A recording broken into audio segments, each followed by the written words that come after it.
Baha'u'lláh recalls the impact of a puppet show he saw as a child. When I was still a child and had not yet attained the age of maturity, my father made arrangements in Tehran for the marriage of one of my older brothers, and as is customary in that city, the festivities lasted for 7 days and 7 nights. On the last day, it was announced that the play Shah Sultan Salim, a king by the name Salim, would be presented. A large number of princes, dignitaries, and notables of the capital gathered for the occasion.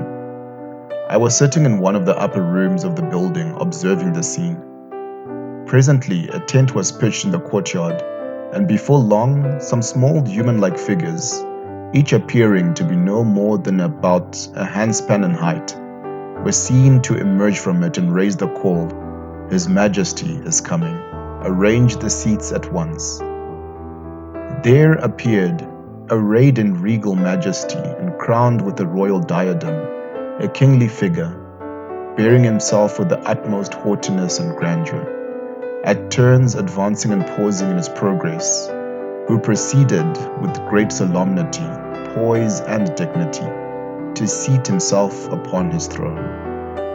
At that moment, a volley of shots were fired, a fanfare of trumpets was sounded, and king and tent were enveloped in a pall of smoke.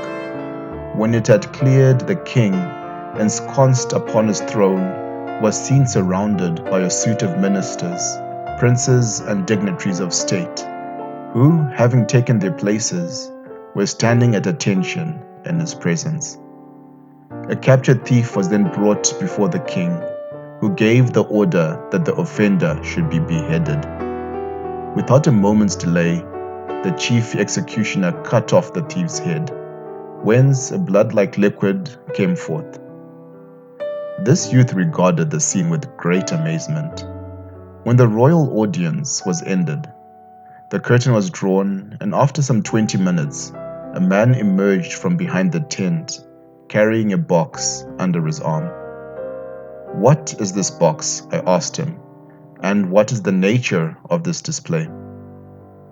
"All this lavish display and these elaborate devices," he replied, "the king, the princes, the ministers, their pomp and glory, their might and power, everything you saw are now contained within this box.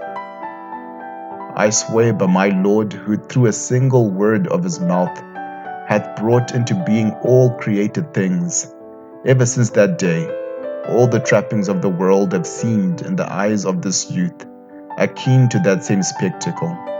They have never been, nor will they ever be of any weight and consequence." When we regularly take the time to detach ourselves from our busy schedules and reflect on the events of our lives and the world at large, all the drama, all the spectacles, all the passion, the desires, the pain, the joy, the sorrow, the fanfare, we begin to realize not only how fleeting life is on this earthly plane, but that sooner than we might like, one day, this will all end.